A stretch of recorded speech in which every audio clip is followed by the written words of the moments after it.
അസ്സലാമലൈക്കും വറഹ്മത്തുള്ളാഹി വബറകാതുഹു. എല്ലാ കൂട്ടുകാർക്കും പുതിയൊരു വീഡിയോയിലേക്ക് സ്വാഗതം.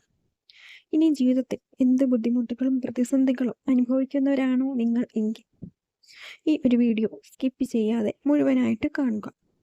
അതുമാത്രമല്ല, പുതിയതായിട്ട് കാണുന്നവരാണ് എങ്കിൽ എൻ്റെ ചാനൽ ഒന്ന് സബ്സ്ക്രൈബ് ചെയ്ത് എന്നെ ഒന്ന് സപ്പോർട്ട് ചെയ്യുക. ഇൻഷാ അല്ലാഹ് നമുക്ക് വീഡിയോയിലേക്ക് പോകാം. ജീവിതത്തിലുണ്ടാകുന്ന എല്ലാ ബുദ്ധിമുട്ടുകളും എല്ലാ പ്രയാസങ്ങളും നീങ്ങി കിട്ടാൻ വേണ്ടിയിട്ട് അല്ലാഹു സുബ്ഹാനഹു തആലയുടെ അസ്മാഉൽ ഹുസ്നയിൽ നിന്നുള്ള ഒരു ഇസ്മിനെ കുറിച്ചാണ് ഇന്നത്തെ വീഡിയോയിൽ ഞാൻ പറയാൻ ഉദ്ദേശിക്കുന്നത്.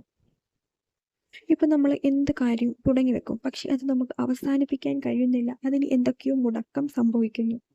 അതുമാത്രമല്ല, അങ്ങോട്ട് തുടങ്ങാൻ കഴിയുന്നില്ല, മുന്നോട്ട് പോകുന്നില്ല. ഇപ്പോൾ വീട് പണി ആയിക്കോട്ടെ, അല്ലെങ്കിൽ എന്തെങ്കിലും ജോലിയുടെ ആവശ്യമായിക്കോട്ടെ, വീട് പണി തുടങ്ങി കുറച്ച് ദിവസത്തിന് ശേഷം അതങ്ങ് എന്തോ നിന്നു പോകുന്നു. കയ്യിൽ പൈസ ഇല്ലാഞ്ഞിട്ടാണോ, ഉള്ള പൈസ എന്തോ അതങ്ങ് മുടങ്ങുന്നു. ജോലിയുടെ ആവശ്യം എല്ലാം ശരിയായി, പക്ഷെ അങ്ങോട്ട് അവസാനമായപ്പോഴത്തേക്ക് എന്തോ ഒരു കുഴപ്പം വന്ന് അത് പോയി. അങ്ങനെ ഒരുപാട് പ്രശ്നങ്ങൾ. മക്കളുടെ കല്യാണം എല്ലാം റെഡി ആയിട്ടാണ്, അവസാനമായപ്പോൾ അത് മുടങ്ങിപ്പോകുന്നു. അങ്ങനെ ഒരുപാട് കാര്യങ്ങളാൽ നമ്മൾ വിഷമിക്കുന്നവരാണ് അല്ലേ? സാമ്പത്തികപരമായിട്ട് വിഷമിക്കുന്നവരാണ്, മാനസികപരമായിട്ട് വിഷമിക്കുന്നവരാണ്, എന്തുമായിക്കോട്ടെ, അവർക്ക് എല്ലാവർക്കും വേണ്ടിയിട്ടാണ് ഇന്നത്തെ വീഡിയോ.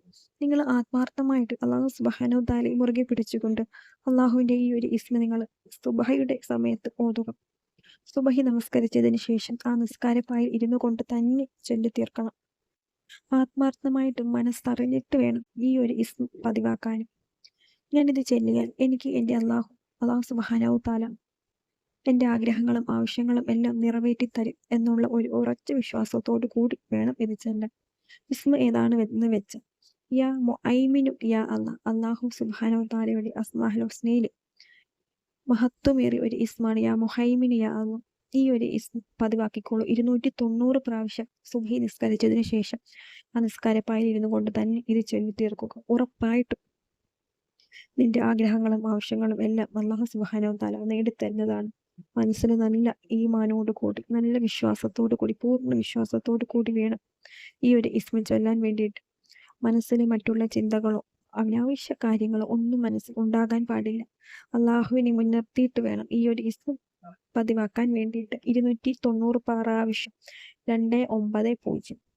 ഇന്ന് മുതൽ നിങ്ങൾ ചൊല്ലി നോക്കിക്കോളൂ. ഇൻഷാ അല്ലാഹ് ഉറപ്പായിട്ടും അതിനുള്ള ഉത്തരം നിങ്ങൾക്ക് തന്നെ ലഭിക്കുന്നതാണ്. ഇൻഷാ അല്ലാഹ് പുതിയ ഒരു വീഡിയോ ആയിട്ട് നമുക്ക് നാളെ കാണാം. അസ്സലാമു അലൈക്കും വറഹ്മത്തുള്ളാഹി വബറകാതുഹു.